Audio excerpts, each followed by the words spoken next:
আসসালামু আলাইকুম এভরিওয়ান। অযোগ্য ভালোবাসা গল্পের ৮ নম্বর পর্ব। তো চলো বেশি কথা না বলে গল্প শুরু করা যাক। ঈশা বলল, ভাইয়া তোর কি হয়েছে? আমি বললাম, কি না হয়েছে বল, এত বেলা হয়ে গেল, আমাকে আরো আগে ডাকবি না?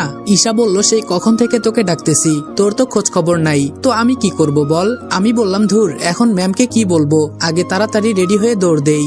ঈশা বলল, ভাইয়া শুন। আমি বললাম, আবার কি হয়েছে? ঈশা বলল, ভাইয়া আজকে তো শুক্রবার। আমি বললাম, কি? ঈশা বলল, এজন্য তো তোরে সকাল সকাল ডাকি নাই। আমি বললাম, আজকে যে শুক্রবার, আমাকে আগে বলবি না? আরো একটু ঘুমাইতাম, এখন যা মার কাজে সাহায্য কর। ঈশা বলল, আমার বইয়েই গেছে কাজ করতে। আমি বললাম, কাজ করবি না? যখন জামাই পিঠে 2টা দিবে তখন বুঝবি আমার কথার দাম।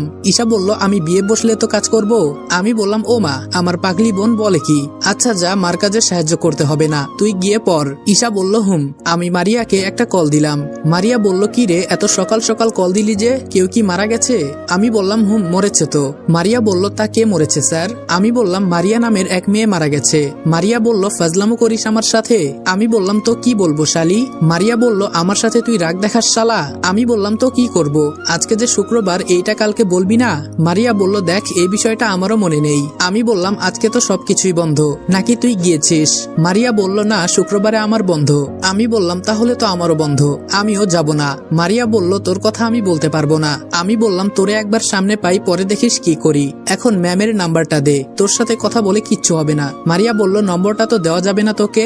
আমি বললাম, বোন, তোর 2টা পায়ে পড়ি, এত কথা তোর সাথে আমি বলতে পারবো না, আগে তুই ফোন নাম্বারটা দে। মারিয়া বলল, দিতেছি, আর সাবধান, এটা কিন্তু ম্যামের পার্সোনাল নাম্বার, তুই আবার কাউকে দিস না। আমি বললাম, মেয়েদের মাথায় যে এত বুদ্ধি থাকতে পারে তা তো আমি আগে জানতাম না। মারিয়া বলল, তোর কি মনে হয় আমার মাথায় কিছুই নেই? আমি বললাম, তুই কিভাবে জানোস? মারিয়া বলল, আমার কিন্তু এখন অনেক রাগ উঠতেছে। আমি বললাম, ভালো তো, রাগ উঠলে গিলে ফেল, তাহলে রাগ কমে যাবে। মারিয়া বলল, কুকুরের লেজ কখনো সোজা হতে দেখেছিস? আমি বললাম, এটা ঠিকই বলেছিস, তোর লেজ কখনো সোজা হবে না। মারিয়ার ওখান থেকে কি জানি একটা শব্দ হলো, মনে হলো যেন দাঁত কিরমির করছে রাগে। আমি বললাম, কি রে মারিয়া, তুই কি পেটের খিদায় দাঁত ভেঙে খেয়ে ফেলছিস? মারিয়া বলল, তুই কালকে অফিসে যাস, দেখিস তোরে আমি কি করি। এই বলে মারিয়া আর কোনো কথা বলে নাই, ফোনটা সরাসরি কেটে দিল। একটু পর মারিয়া মেসেজ করে ম্যামের ফোন নাম্বারটা দিয়ে দিল। ম্যাডামের নাম্বারটা তুলে প্রথমে একটা কল দিলাম, কিন্তু ধরলো না। বুঝলাম রং নাম্বার দেখে ধরে নাই, তাই একটা মেসেজ করে বললাম, ম্যাম আমি রনি। পরে কল দিতেই কলটা ধরলো। আমি বললাম, আসসালামু আলাইকুম ম্যাম। তিশা ম্যাম বলল, ওয়ালাইকুম আসসালাম। আমি বললাম, ভালো আছেন ম্যাম? তিশা ম্যাম বলল, ভালো, তুমি কেমন আছো? আমি বললাম, জি আলহামদুলিল্লাহ ভালো ম্যাম। ম্যাডাম আজকে তো শুক্রবার, আমার কি আসা লাগবে? তিশা ম্যাম বলল, না, তবে কালকে সকাল সকাল এসে পড়বা। আমি বললাম, আচ্ছা ম্যাম, তবে একটা কথা, আপনাদের বাসার ভেতরেই আপনার শত্রু আছে, তাই বলছি ম্যাম আপনি বাসা থেকে বের হবেন না, কালকে এসে আমি সব সমাধান করব। তিশা ম্যাম বলল, এইটা তোমাকে বলতে হবে না। আমি বললাম, আচ্ছা ম্যাম, তাহলে ভালো থাকবেন, এইটার জন্যই ফোন করেছিলাম। এই বলে ফোনটা রেখে দিলাম। ঈশা বলল, কি রে ভাইয়া, তুই এখনো বসে আছিস? আমি বললাম, তো কি করব বল? ঈশা বলল, যা ফ্রেশ হয়ে আয়, আম্মু নাস্তা নিয়ে বসে আছে। আমি বললাম, তুই যা, আমি আসতেছি। ঈশা বলল, তাড়াতাড়ি করবি কিন্তু। আমি বাথরুমে ঢুকে ফ্রেশ হয়ে টেবিলে বসে পড়লাম। আম্মু বলল, তা বাবা আজকে কি অফিস আছে? আমি বললাম, না আম্মু, আজকে তো শুক্রবার, তাই আজকে ছুটি। আম্মু বলল, রনি আমি বলছিলাম কি? আমি বললাম, আম্মু বলো। আম্মু বলল, অনেকদিন তো হয়ে গেল গ্রামের বাড়িতে যাওয়া হয় না। আমি বললাম, তোমার মনে হয় আমাদের বাড়ি আর আমাদের আছে? ঈশা বলল, তাহলে কে নিবে ভাইয়া? আমি বললাম, গিয়ে দেখ, মেম্বার আমাদের বাড়ি দখল করে আছে, গ্রামের বাড়িতে অবশ্যই যাব, তবে সবকিছুর সমাধান করে। আম্মু বলল, তুই যেটা ভালো মনে করিস সেটাই কর। এমন সময় মিতু এসে বলল, কেমন আছেন সবাই? আম্মু বলল, আরে মিতু আর ফারজানা যে, এখানে এসে বসো, আমাদের সাথে নাস্তা করো। ফারজানা বলল, না আন্টি, আমরা এই মাত্র নাস্তা করে আসছি। আম্মু বলল, তো কি হয়েছে, আমাদের সাথেও বসো। মিতু বলল, আন্টি পেট ভরাতো। ঈশা বলল, ভালোভাবে বলছি বসে পড়, না হলে এমন মায়ের দিমু জন্মের ঠিক হয়ে যাবি। মিতু বলল, দেখেছেন আন্টি, আপনার মেয়ে আমাকে কি বলে? ফারজানা বলল, ঠিকই বলেছে, তুই দাঁড়িয়ে দাঁড়িয়ে দেখ। আন্টি আমাকে দেন, আমি খাবো। ঈশা বলল, এখন কি করবি? আমি বললাম, বড়লোক মানুষ আমাদের মতো গরিবের সাথে খাবে না রে বোন, বাদ দে। মিতু বলল, আন্টি আমি কিন্তু এখন কান্না করে দিব। আম্মু বলল, কাউকে কিছু করতে হবে না, মিতু মা তুমি বসো। মিতু আমার পাশে একটা চেয়ার টেনে বসে পড়লো। আমি বললাম, কি মিতু, দুনিয়াতে এত জায়গা থাকতে আমার পাশে বসছো কেন? মিতু বলল, বসছি তো বেশ করেছি, আর একটা কথা বললে কোলের উপর বসে পড়বো। ঈশা বলল, পাগলি খেপে গেছে, আর কিছু বলিস না, না হলে তোরে আস্ত চিবিয়ে খেয়ে ফেলবে। ফারজানা বলল, ভাইয়া আমার বোনকে নিয়ে একদম হাসবেন না, নইলে কিন্তু আমি আপনাকে ছাড়বো না। আমি বললাম, পিচি মেয়ে বলে কি আবার? ফারজানা বলল, উঠবো এখান থেকে? ঈশা একটু হেসে বলল, তুই দেখি ভাইয়াকেও ভয় দেখাস। বড় বোনের থেকে তুই তো কম না। আম্মু বলল এই তোরা চুপ করে নাস্তা করতো। মিতু বলল স্যার আপনি কিন্তু আজকে আমাদের ঘুরতে নিয়ে যাবেন, মনে আছে তো? আমি বললাম না গেলে হয় না। ফারজানা বলল বললেই হলো না গেলে হয় না, আপনাকে আজকে বেঁধে হলেও তো নিয়ে যাব ঘুরতে। আমি বললাম বুঝেছি, আজকে তোমরা সবাই মিলে আমাকে মারতে চাও। মিতু বলল আরে স্যার আমরা থাকতে আপনি মরবেন কেন? আমি বললাম আচ্ছা বিকালে যাব, এখন না। ফারজানা বলল বিকালেই ভালো হবে। আমি রুমে এসে বসে বসে ফেসবুকে ঘুরছি। হঠাৎ দেখি ফাহিমের ফোন। ফাহিম বল কি বলবি? ফাহিম বলল আমি আজকে বিকালে গ্রামের বাড়ি চলে যাব। আমি বললাম বেড়াতে নাকি? ফাহিম বলল অনেকদিন হলো গ্রামের বাড়িতে যাই না। আমি বললাম তো তোর গার্লফ্রেন্ডকে পটাবি না? ফাহিম বলল আগে বাড়ি থেকে বেরিয়ে আসি, পরে এসব চিন্তা করব। আমি বললাম ভালো। ফাহিম বলল আমার কয়েক হাজার টাকা লাগতো। আমি বললাম আগে বলবি না? ফাহিম বলল আচ্ছা এখন দে, যে নাম্বারে কথা বলছি ওইটাতেই। আমি বললাম আচ্ছা দিতেছি। ফাহিম যে টাকাগুলো দিয়েছিল ওগুলো বের করি নাই। 5,000 টাকা ফাহিমের নম্বরে দিয়ে দিলাম। জুমার নামাজ পড়ে বিকালে একটু রুমে শুয়ে আছি। ফারজানা বলল ভাইয়া। আমি বললাম কি হয়েছে? ফারজানা বলল আপনি তো বলেছেন বিকালে ঘুরতে যাবেন। আমি বললাম বলেছি তো, তাই বলে এত আগে? ফারজানা বলল আমরা আজকে বেশি ঘুরবো এজন্য। আমি বললাম আর একটু পরে যাই। ফারজানা বলল আপু অলরেডি রেডি হয়ে গেছে। আমি বললাম যাও আমি আসতেছি। ফারজানা যাওয়ার পর আমিও রেডি হলাম। রুম থেকে বাইরে হয়ে দেখি ঈশা দাঁড়িয়ে আছে। ঈশা বলল ভাইয়া আমাকে কেমন লাগছে? আমি বললাম আমার বোনকে আজকে তো অনেক সুন্দর লাগছে।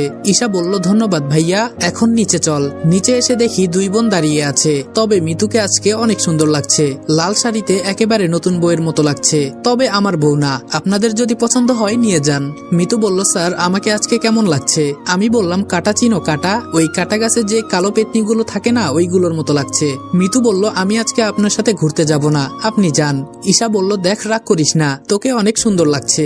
ভাইয়ার চোখ নাই বলে ভাইয়া তোকে ভালো করে দেখতে পারছে না। আমি বললাম মিতু তোমাকে আজকে অনেক সুন্দর লাগছে, একটু মজা করলাম।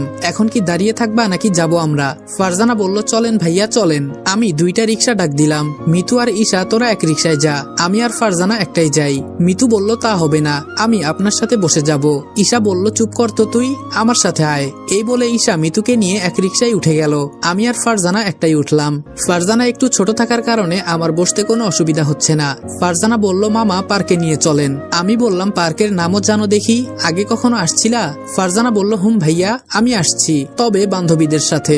আমি বললাম তুমি এখনো ছোট একটা মেয়ে, আর কোনোদিন আসবা না, সাবধান। ফারজানা বলল তাহলে আপনি আমাদের প্রতি শুক্রবারে এখানে নিয়ে আসবেন।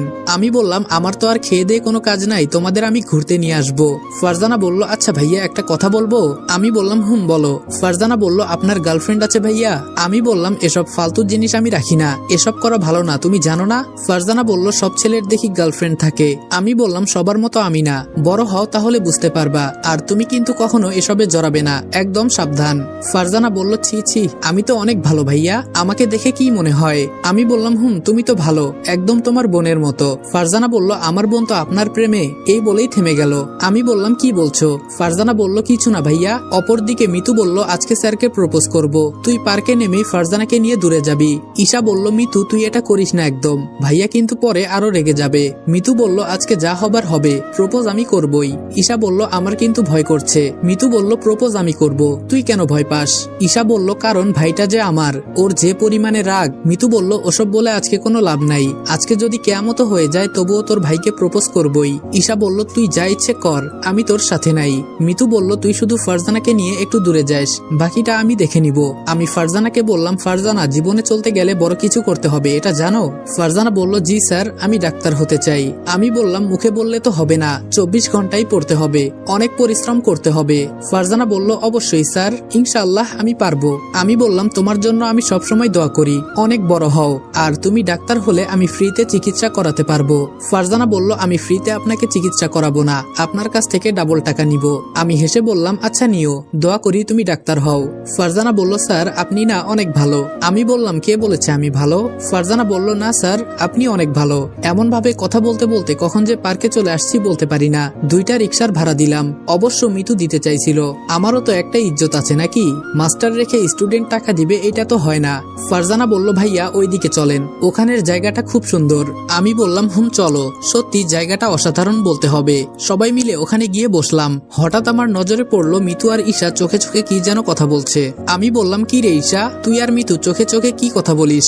ঈশা ভয় পেয়ে বলল কই ভাইয়া না তো। আমি বললাম আমি দেখলাম নিজের চোখে।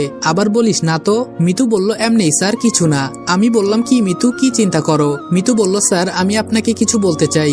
আমি বললাম বলো কি বলতে চাও, কোনো সমস্যা নাই।